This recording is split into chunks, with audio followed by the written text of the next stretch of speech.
بخاری شریف اور مسلم شریف کی روایت ہے، حضرت ابو ہریرہ رضی اللہ عنہ روایت کرتے ہیں کہ اللہ کے نبی صلی اللہ علیہ وسلم نے ارشاد فرمایا، من غدا الى المسجد او راح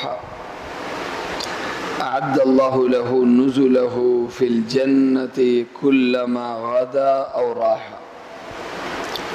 اللہ کے نبی صلی اللہ علیہ وسلم نے ارشاد فرمایا، جو شخص اللہ کے گھر میں صبح اور شام کو حاضری دیتا ہے،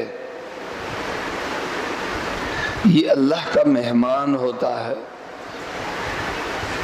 اور اللہ اپنے اوپر اس کی ضیافت لازم سمجھتا ہے، اور اسی وجہ سے اس کی ہر حاضری پر اللہ اس کے لیے جنت میں ایک ضیافت تیار کروا دیتا ہے۔ اس کی ہر حاضری پر اللہ تعالیٰ اس مہمان نمازی کے لیے ایک ضیافت تیار کر دیتا ہے۔ نماز، فرض نماز ہر جگہ ہو سکتی، گھر میں بھی ہو سکتی ہے، ہر جگہ ہو سکتی، لیکن فرض نماز کی اصل جگہ اللہ کا گھر ہے، مسجد ہے۔ ایک نمازی جب مسجد میں آتا ہے وہ اللہ کے گھر میں آتا ہے، اور جو شخص کسی کے گھر میں جاتا ہے اسے ہم مہمان کہتے ہیں۔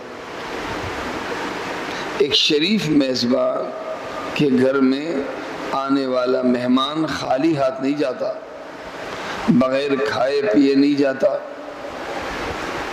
اس لیے اللہ کے گھر میں حاضر ہونے والے مہمان نمازی،